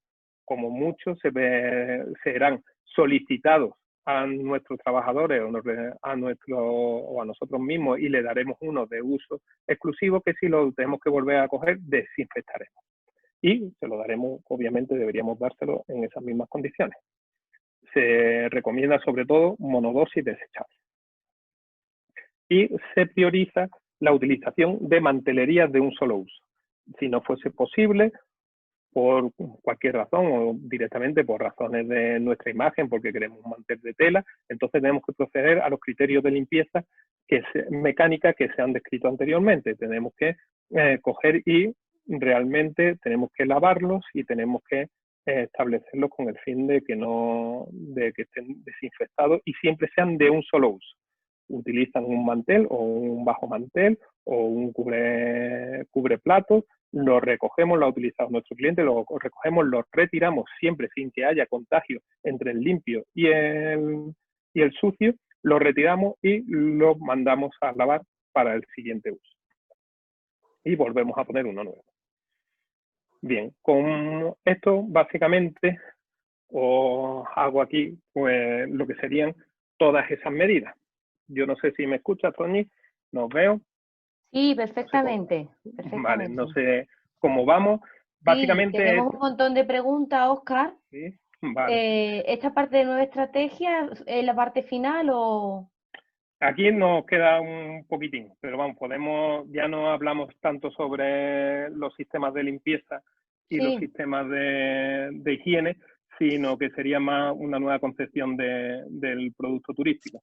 Pero podemos dejarlo aquí para otro momento. No, si quieres entrar un poco en este tema y aglutinamos algunas preguntas porque hay algunas que se solapan. Entonces, vale, si quieres entrar en esto, porque al fin y al cabo va a ser lo que tendremos que hacer a partir de que pase mes y medio o 2 meses. Exacto. Así que, básicamente, cuando quiera. Vale.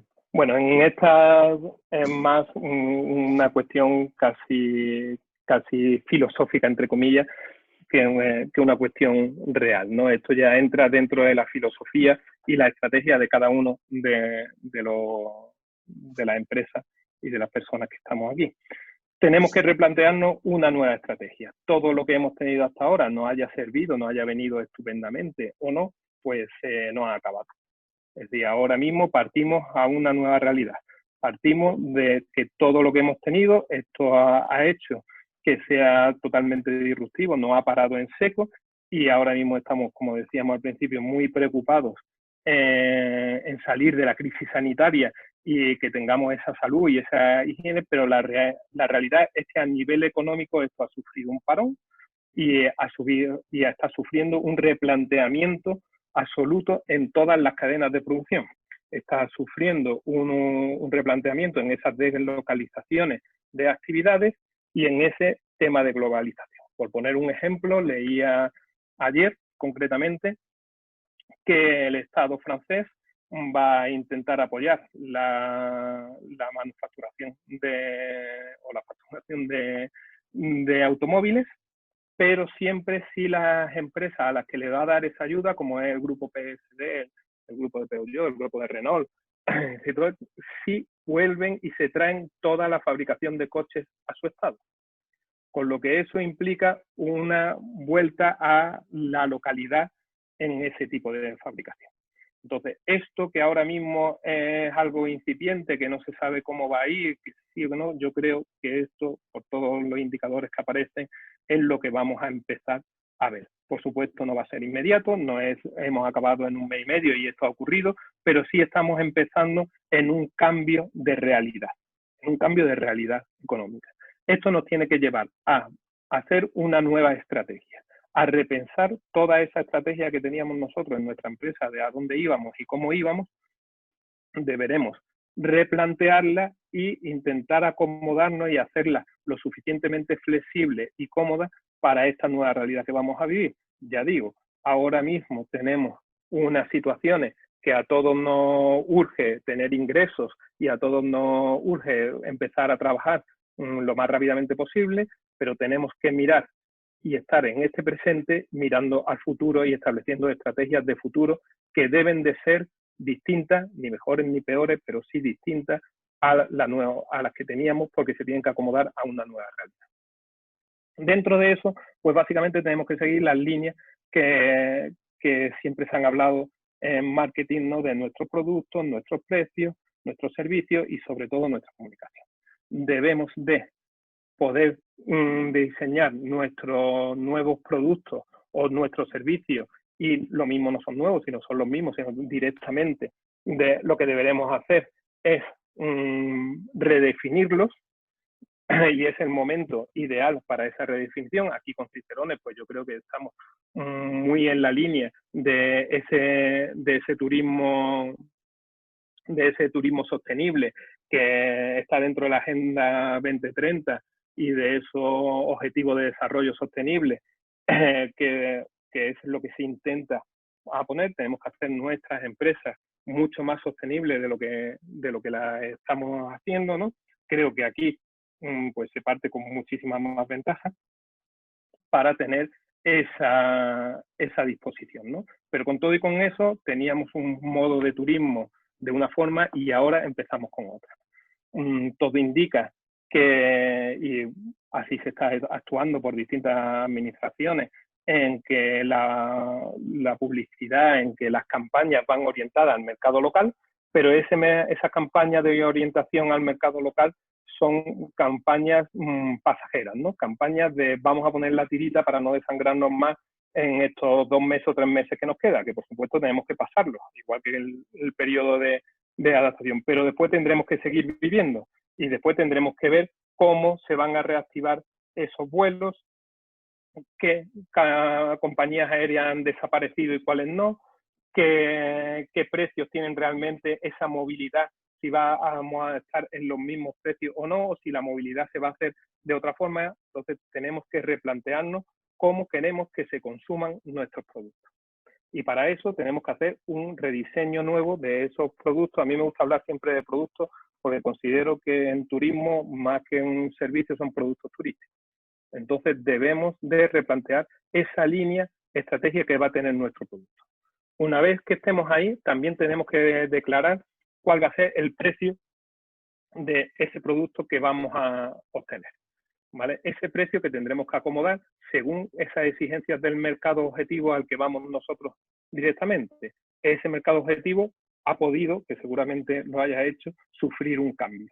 Ahora mismo, pues con la cantidad de empresas que lo están pasando regular, con esos ERTE que se han acumulado, con esa cantidad de despidos, porque no solo ha habido ERTE, sino que ha habido muchos despidos, pues seguramente la economía familiar para el gasto en ocio, que no deja de ser ese gasto de turismo y ocio, pues esté resentida. Entonces, según el mercado al que nos dirijamos y ese poder adquisitivo, en función de eso tendremos que diseñar nuestro producto y tendremos que rediseñar también nuestro precio y nuestra escala de precios, ¿vale? Siempre tendremos que ver que necesitamos una escala de precios que contemple esa comercialización, que muchas veces nos equivocamos y nos pillamos los dedos, ¿no? Entonces debemos de establecer que esa comercialización normalmente no es gratuita, es algo que que yo lo veo muchísimas veces, sobre todo con pequeñas empresas, que decimos, bueno, pues mi precio es X y es el precio en la puerta, pero después no comisión y no el DC. Y nos establecemos que hay unas pautas, hay unas comercializadoras que se dedican a traernos los clientes. Igual que cuando nosotros vendemos o exportamos o vendemos una camisa y la queremos vender en Berlín y tenemos que pagar el transporte y esa distribución o abrir esa tienda o vendérsela a esa tienda que está en Berlín, y eso lleva una cadena de valor que tiene un costo. Cuando hacemos el trabajo al contrario y queremos traernos a esa gente que está allí y nos la queremos traer a disfrutar de nuestras experiencias en nuestra localidad, pues debemos hacer exactamente lo mismo. Tienen unas cadenas de valor donde tenemos que saber cuáles son esos precios que se mueven para que después, cuando pongamos el precio, no nos pillemos los dedos. Tenemos, como hemos dicho, rediseñar nuestro producto, rediseñar el precio, rediseñar algo fundamental, que es la comunicación. Ahora mismo estamos viendo que nos hemos volcado en el digital. Muchos empezábamos haciendo las comparaciones con esa gripe española del principio del siglo XX, ¿no? Esa epidemia que mató a tantísima gente y que también nos encerró en las casas. Pero ahora mismo estamos encerrados físicamente, pero no digitalmente. Seguimos estando en funcionamiento y tenemos herramientas, tenemos tecnologías como para poder estar desarrollando precisamente este webinar, que si lo pasamos al español sería un seminario digital, ¿no? Pues tenemos esa tecnología que en ese principio de siglo no podríamos hacerlo. Debemos de aprovechar esa tecnología como herramienta precisamente para hacer esta comunicación y para que se nos vea y hacer ese posicionamiento de nuestra marca y de nuestro producto. Es muy importante hacer una comunicación muy buena, porque encima estamos masificados, tenemos multitud de inputs, de gente haciendo multitud de experiencias y multitud de cosas, y cada vez pasamos menos tiempo delante de esa comunicación, con lo que tenemos que estudiar y hablar muy bien sobre nuestro producto para poder llegar a nuestros clientes de la mejor forma posible. Y el punto siguiente y principal, también, sobre todo el que más miramos, no la empresa, que decimos, bueno, pues es que yo necesito vender, todo esto está muy bien, pero ¿por dónde me entra a mí el agua? ¿Por dónde me van a dar de comer, no? Pues ahí tenemos la comercialización. Ese punto, que es principal, ahora mismo se está convirtiendo en un punto que tiene mucho que ver con nuestra capacidad de comercialización propia. ¿Qué quiero decir con eso? Pues que tenemos que hacer mucho hincapié en la comercialización directa. Dentro de que los canales de venta y distribución son muy importantes y obviamente nosotros solos no vamos a llegar a ningún sitio y necesitaremos ayuda de distintos comercializadores, pero también no debemos de perder la atención en nuestra parte de comercialización. Nuestra parte de comercialización, que mucha gente cree que, bueno, pues yo he hecho mi página web y ahí están y ya me entrará por allí algo, ¿no? Pues no, tenemos que hacer hincapié y tenemos que hacer inversión en esa comercialización, que va a ser muy importante, porque nuestro cliente, que está totalmente digitalizado, y no sé si se podrá llegar a más, pero que estará más digitalizado ahora, pues hará búsqueda, buscará en aglutinadores, buscará en comercializadores, en distribuidores, y nos buscará a nosotros. Por muy buena imagen que nos dé nuestro comercializador, si nosotros no cuidamos la imagen de nuestro sitio en Internet, poco vamos a vender. Entonces es un punto que tenemos que tener muy controlado. Tenemos que dar seguridad, seriedad y buena comunicación a partir de nuestras herramientas propias de comercialización. Si no hacemos eso, difícilmente podremos atraer clientes. Si el cliente no ve qué procesos de limpieza y qué procesos de higiene seguimos y estamos haciendo, pues directamente se irá a otro que sí está comunicando de mejor forma esa parte. Yo me refiero muchas veces a la comercialización, que es que si yo en mi establecimiento, o a la comercialización directa, si yo en mi establecimiento limpio la puerta y limpio mi establecimiento, y ahora que lo tenemos que hacer mucho más todos los días, a diario y un par de veces, pues debo de hacer exactamente lo mismo con mi sitio en Internet. Debo de limpiarlo y debo de acomodarlo y debo de ordenarlo por lo menos una vez al día. Entonces, esa es la parte. Como resumen, ya digo, tenemos que establecer, y esa estrategia que teníamos hecha para este año, y seguramente tendríamos una estrategia hecha para este año y para el siguiente, tenemos que reconstruirla, tenemos que enfocarla a esa nueva realidad que ahora mismo no sabemos lo que va a ser, pero sí sabemos lo que hay y lo que se prevé que continúe, por lo menos hasta que tengamos una vacuna, que no será pronto, por mucho que hablemos, porque eso lleva unos procesos sanitarios que deben de cumplirse y que como muy pronto hablan del 2021, aunque si después te paras a ver los estudios y a ver los procesos en los que estás, hasta mediados finales de 2021 no se tengan. Entonces, tenemos que acomodarnos a esa nueva realidad y a qué es lo que va a ocurrir aunque tengamos esa vacuna. Porque aunque se genere una vacuna, después hay que producirla. Y eso también lleva un tiempo. Y después hay que recomendársela a todo el mundo y que todo el mundo se la ponga, que también lleva otro tiempo. Entonces, todo eso va a determinar una nueva realidad, como mínimo, con un marco de unos 3 años. Que lo mismo suena mucho, lo mismo suena desilusionante, pero yo lo veo totalmente al contrario porque se nos abre un abanico de oportunidades estupendas y nunca mejor vistas, ¿no? Ahora mismo estamos Oscar, en una situación de shock. Perdona que te interrumpa. Vamos a ir finalizando para hacer un turno de preguntas de unos 5 minutitos, porque ya llevamos cerca de 2 horas y puede que estemos un poco cansados. Así que pues si quieres ir con esto yo termino. Estamos en preguntas. Perfecto, pues con esto yo termino, como decía antes, y bueno, aquí os dejo también mis datos de contacto por si hiciesen falta para cualquier cosa. Estupendo, estupendo.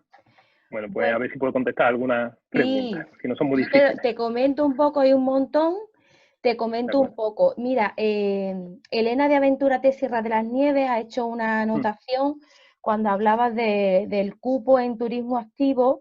En la fase 1 hay una modificación del sábado, ha compartido el enlace y todo, que se amplía a 20 personas en la fase 1 para turismo activo. ¿Vale? Luego, otra reflexión que se ha dejado en el chat es acerca de que casi todos los que están aquí presentes son modelos de turismo sostenible. Entonces, el uso de materiales de un solo uso no es coherente con el modelo que se sigue. Entonces, un poco para que se reflexione sobre ese tema y que siempre se apueste por hacer con materiales que no sean de un solo uso, pero con las directrices que tú has comentado antes. Si quieres comentar algo al respecto. Sí, mira, aquí tenemos que ser muy cuidadosos, ¿vale? En el turismo sostenible no quiere decir que no se puedan utilizar materiales de un solo uso. Debemos dar y utilizar y ser sensibles a esa sostenibilidad del sistema.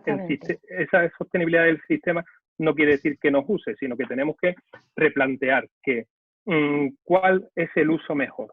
El material ese de un solo uso que puede ser reciclado o que vamos a buscar esa forma de reciclarlo, porque ahora mismo nos dicen que esos materiales se lleven directamente al contenedor orgánico y no se reciclen, pero que habrá que buscar esa medida de esa forma de reciclarlo, porque creo yo, o pienso, habrá que estudiarlo detenidamente, que lo mismo el proceso de limpieza es más perjudicial que ese proceso de reciclado de esos materiales de un solo uso. Es un debate muy interesante que habrá que analizar todas esas consecuencias, porque si hablamos de que tenemos que lavar un mantel a una temperatura mínima de 60 grados, en algunos manuales aparece 40, pero con ese gasto que conlleva de energía y de agua, pues tendremos, y de detergente y de desinfectante, tenemos unos materiales que difícilmente se puedan, o unos subproductos, o unos productos de residuos que son más complicados de reciclar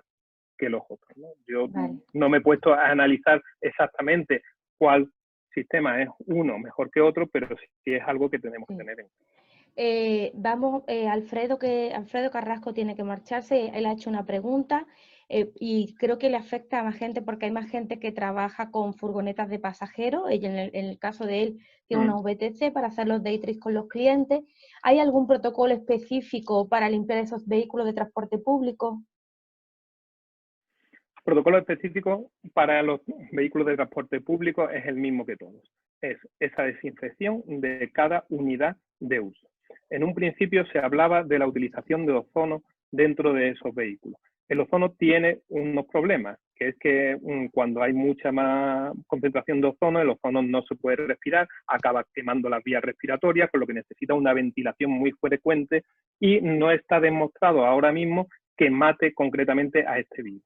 Sí se utilizaba y se lleva utilizando muchísimo tiempo en hostelería, en hoteles, para quitar esos malos olores, para higienizar sobre todo. De hecho, se utiliza agua ionizada y agua ozonificada para precisamente hacer esta limpieza, pero no hay un protocolo específico. El protocolo es limpiar y desinfectar esos sillones donde se van a sentar y todo aquello que se utilice. Es complicado porque requiere una limpieza básicamente a mano y no hay un producto que diga lo podemos matar del tirón. Se están utilizando en muchísimos sitios, como también hemos visto en Telediario, en eso, las máquinas de rayos UVA, que sí, esa radiación sí acaba matando en una radiación con una suficiente potencia, sí acaba matando ese virus. Entonces, eso se está utilizando en protocolos de desinfección textiles, como cuando nos probamos la ropa, en protocolos de desinfección por uso. Al final es algo parecido a ese autoclave que hemos visto en los dentistas, que donde meten ese material precisamente para higienizarlos, ¿no? Pues eso son las recomendaciones que se están teniendo ahora mismo. De acuerdo. Hay un par de preguntas con referencia a la responsabilidad. En el tema del ecoturismo, el turismo activo ha hecho referencia al pliego de descargo. Ese pliego de descargo en actividades en las cuales la interacción con el visitante en talleres de cerámica, talleres de artesanía, talleres de elaboración de productos, por ejemplo, también podría utilizarse esa herramienta del pliego de descargo, aparte de tener en cuenta el tema de la distancia, el tema de los EPI, y el tema de la higiene y todo eso. De hecho, en el pliego de descargo debería venir reflejado todo eso.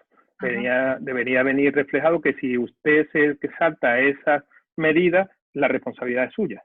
Es decir, yo puedo recomendarle y casi obligarle, entre comillas, a que tenga que cumplir con esas medidas. Pero si usted se las salta, al final esto no es ni más ni menos que lo que hacíamos antes, ¿eh? Si cogemos y nos cortamos así en el taller de cerámica, ¿qué es lo que pasa? Si usted ha seguido todas las indicaciones que yo le he facilitado, pero usted se las ha saltado y se ha cortado o ha saltado una valla, pues bueno, ya no es mi responsabilidad. Pues esto es exactamente igual. Por eso hay que anunciarle al cliente todas las medidas de protección que se están poniendo y siguiendo y qué es lo que debe hacer. Es decir, estas medidas están hechas para que usted no se contagie. Si usted se salta las medidas y se contagia, pues tenemos un problema. Por supuesto, yo asistí esta mañana a otro seminario, ¿no? Y decía, no hay un sello de COVID-free al 100%. No podemos garantizarlo porque usted ahora mismo no está contagiado y dentro de 3 horas sí. Entonces, pero sí tenemos que poner las medidas correspondientes para que eso no suceda. Ajá, de acuerdo. En temas de turismo activo, nos preguntan si se pueden mover los clientes entre provincias, si van a hacer alguna actividad de turismo activo previamente contratada. Ahora mismo, en la fase en la que estamos, no se pueden mover entre provincias. Se podrán mover entre provincias conforme vayamos subiendo de fase, en función de las medidas que vayan diciendo las autoridades sanitarias. Puede ser que estén publicadas que en la fase 2 ya se puede mover uno entre provincias que tengan la misma fase, pero puede ser que hagan una modificación. No. De momento, en la fase 1 no se puede. De acuerdo. Y en referencia al pliego de descargo que hemos comentado antes, nos comentan también desde Local Experience que si tiene que estar firmado físicamente o existe alguna forma de que quede como informado online o a través de Internet. Yo recomiendo siempre que sea a través de Internet. Existen multitud de aplicaciones, nosotros tenemos diseñada una precisamente para hacer check-in online, donde el cliente exactamente igual que firma cuando te entregan un paquete, el hombre de seguros de MRV que tú firmas en la pantallita, pues de la misma forma firmas en tu móvil y queda la firma pertinente. Sí. También se puede hacer la firma a través de tu firma digital con el Acrobat Reader, por ejemplo, con un PDF, y también se pueden hacer unos puntos de aceptación en la web donde tú vas aceptando exactamente cuáles son las medidas. Esto ya se reguló con la Ley de Protección de Datos, donde tiene que ser consentimiento informado. No vale el clic y no me lo he leído, sino tiene que aparecer en la pantalla y que después le hagas el clic. Y entonces con eso admite que lo estás recibiendo. Ajá. El plan En de... multitud de herramientas. Otra pregunta, ¿es obligatoria la redacción del plan de contingencia? No es obligatoria. No es obligatoria. No es obligatoria. Es muy recomendable, pero no es obligatoria. Es obligatorio única y exclusivamente ahora mismo en las actividades de museística. Y no es realmente un plan de contingencia, pero sí es un plan con medidas que se van a tomar y sobre todo o cuando tienen mucho personal o tienes personal y te lo marca la protección de riesgos laborales. ¿Vale? Está más enfocado a esa parte con tus trabajadores que con tus clientes. Sí. Comenta Elena Sanchís que si es obligatoria la prevención de riesgos laborales, solo cuando tienes personal o si eres autónomo también solo cuando tienes personal. Perdón, ¿vale? que... Sí, te decía que solo cuando tienes personal. Ajá. Es decir, el plan de protección de riesgos laborales de trabajadores. Entonces, cuando tú no tienes trabajadores y eres tú autónomo, pues en un principio no es obligatorio. Ajá. Y Silvia comenta que qué relación hay entre el pliego de descargo y la obligatoriedad del seguro de accidente y de responsabilidad. Yo también eso lo enlazo con una duda que me queda, si hay una nueva modalidad de seguros que se tenga que sacar según si tú haces turismo activo o si desarrollas una actividad de turismo de experiencia. Bueno, siempre ha habido para ese turismo, siempre ha habido la obligatoriedad de tener un seguro de responsabilidad civil. ¿Qué es lo que nos hace ese pliego de descargo? Pues nos descarga la responsabilidad. Tenemos un seguro de responsabilidad civil, pero si el cliente no hace las cosas como nosotros le hemos indicado, pues puede ser que no le cubra nuestro seguro de responsabilidad civil.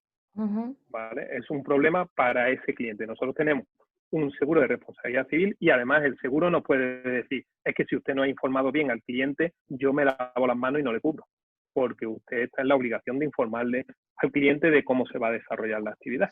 ¿Vale? Nosotros hacíamos unas actividades en un circuito aquí en Ronda, en Ascari, y si el cliente se choca, porque el cliente no sigue las instrucciones de quién es el problema, ¿no? Pues ahí aparece ese pliego de descargo. Puede ser que mi seguro sí le cubra, pero le cubra solo hasta un determinado, hasta donde mi responsabilidad alcanza. Una vez que mi responsabilidad deja de estar, ya es responsabilidad suya.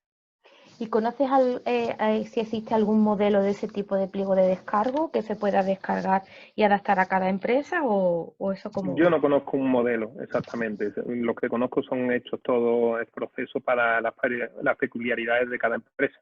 Sí. No va a ser lo mismo una empresa que haga una actividad donde sí haya participación en un taller que otra que sea solo para una cata. En principio no conozco ningún modelo que diga, bueno, pues aquí vamos rellenando campos y con esto ya lo tenemos hecho. Ajá. Supongo que irán saliendo con los días, supongo que irán saliendo.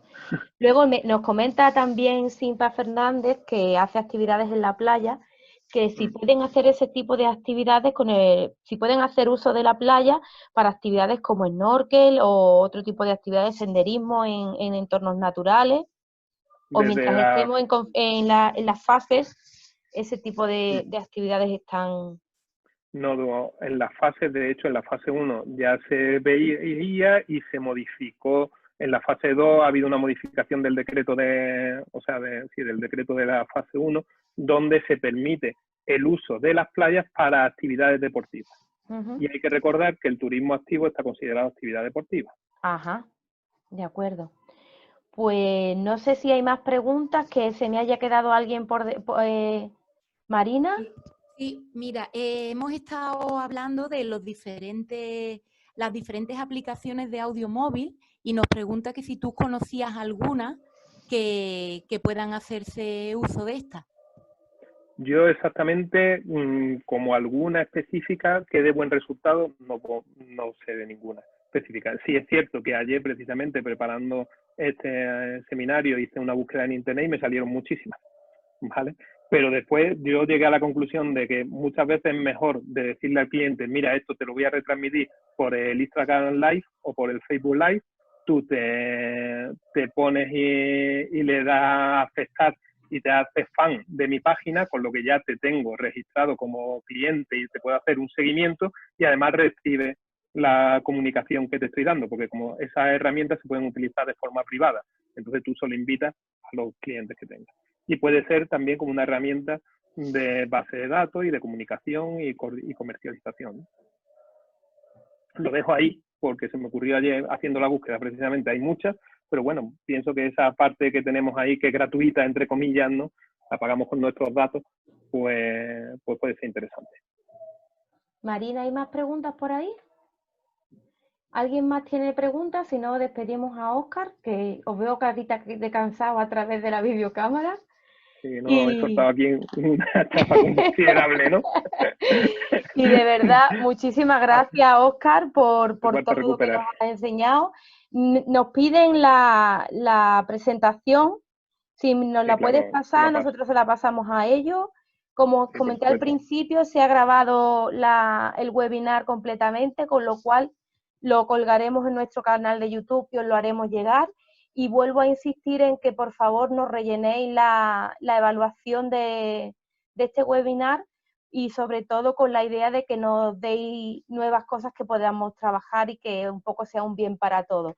Muchísimas gracias, Óscar, muchísimas gracias, Oliva, muchísimas gracias, Marina, y a todos por asistir. Toñi, un momentito, una apreciación. También estará colgado el vídeo que hemos grabado en la web de la Noria. He puesto las dos páginas, la de Cicerone y la del canal de YouTube y la nuestra de la Noria. Estupendo, maravilloso. Pues nada más, muchísimas gracias a todo el mundo y que la salud os acompañe. Un abrazo a todos. Muchas gracias, Óscar, encantado. Gracias a ustedes.